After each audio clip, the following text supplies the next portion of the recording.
Hey, today we're going to be going over how to make custom resolutions on a CRT monitor. This is not a tutorial for LCDs, so please do not do this on your LCD.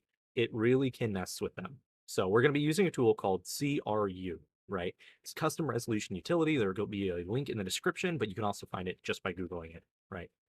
You're going to click download. You're going to get a zip folder, just extract it. And within that folder, there's going to be cru.exe.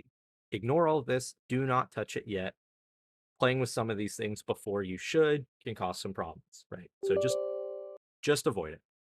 So first of all, we've launched the tool. It's going to ask you for administrator privileges. That is normal because we are playing with your display driver. All right, think about it that way. You need administrator privileges to do that. It's not doing anything it shouldn't do. It's not a virus. You'll be all right. Okay. So from this dropdown, you really want to make sure you select your CRT monitor. Do not mess with custom resolutions on your LCD. So it may say something like, if you have the StarTech adapter, it may say DP2 VGA, right? It could say generic PMP monitor. It could say your monitor's name, like mine here, right? But really make sure it's your CRT.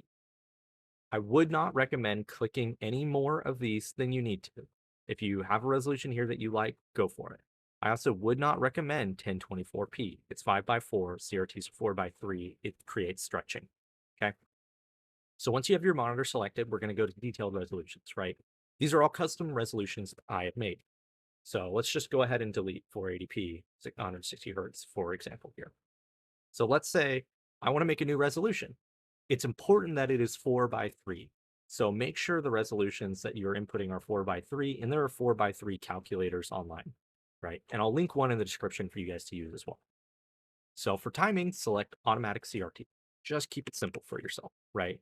And not automatic HDTV, not exact CRT, automatic CRT. Okay. So 640 by 480, 160 hertz, right? It's that simple. It's in the list now. So I'm going to give some general advice.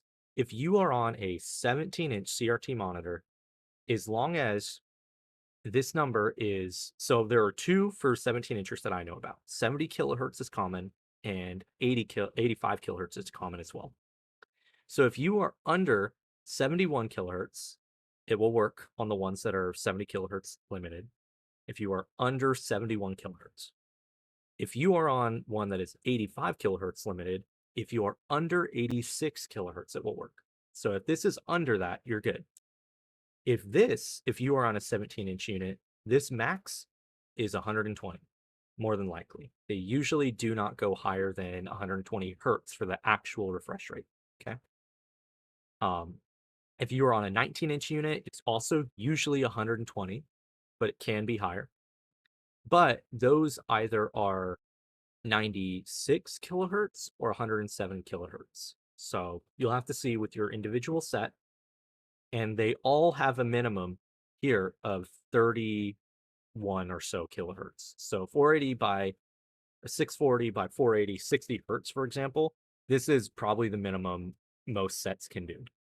And there is a minimum for refresh rate too, but it's usually 48 or 50 hertz, which is nobody would ever go that low. For 20-inch viewable sets, and this includes 21 and 22-inch sets, which are all 20 inches viewable, your max is either 107, 110, 121, 136, 140, or 142. And there's 96 as well, but out of all of those, 121 is the most common. And really, you can get away with anything below 122. So keep that in mind. You're going to need to experiment and see with your set, and you're not going to break your set by pushing it above that max. It'll just say it's out of sync, it's out of range, or you'll get a weird looking image, right? On a CRT, pushing it above its max, if it allows you to do that without any modding, won't break the set. So if it just goes, hey, I'm not happy with this, it just means you pushed it a little too hard, reel it in a little bit, or look up your user manual and see online. Okay. So, and also people who are at that 121 kilohertz, copy these timings if you want 960p 120 hertz. These are custom timings. These are not CRT automatic, but they do work. These are custom timings that I made. So if you want this, write it down. It's a great resolution. This will work for 121 kilohertz max sets. And for those people that are sitting around. So, all right, I'm going to give some generally good advice here. If you are on a 17-inch set that has a 0.24 pitch, 960p is the max resolution I recommend. Anything above that, I think it's over your max pitch, and you're probably losing more refresh rate than it's worth. If you are on a 19-inch set, 1200p is probably the max I would do, but you can also drive it higher than that. It's not a big deal. If you are on a 20-inch set, 1260p is right on the max pitch, basically. You can also go higher. You can go 80 hertz at that, or 90 hertz at that. Either is fine. Okay. So back to what we were saying though, is that you have your custom resolution input here. It's 4:3. It's within your kilohertz range. You're good. You just click OK and OK. And one more thing, Windows will default to the top resolution in this list. You can change that with the arrow keys. So I want mine to be 1260p. Once all that is done, you can click restart.exe, not 64 and not reset all. Or if you're uncomfortable with this, just restart the computer entirely. Both will work. So now we're going to go into our resolution settings in Windows. So we are on monitor 1. That's the monitor we've just edited. And you see how that resolution I have at the top is the recommended resolution. So now these resolutions are just blatantly available in Windows. They just work. So under Advanced, we're just going to double check our desktop and active are the same. That means that we're actually delivering that resolution. If they aren't, check this drop down and make sure that you have the refresh rate that you input selected, and that should force it over.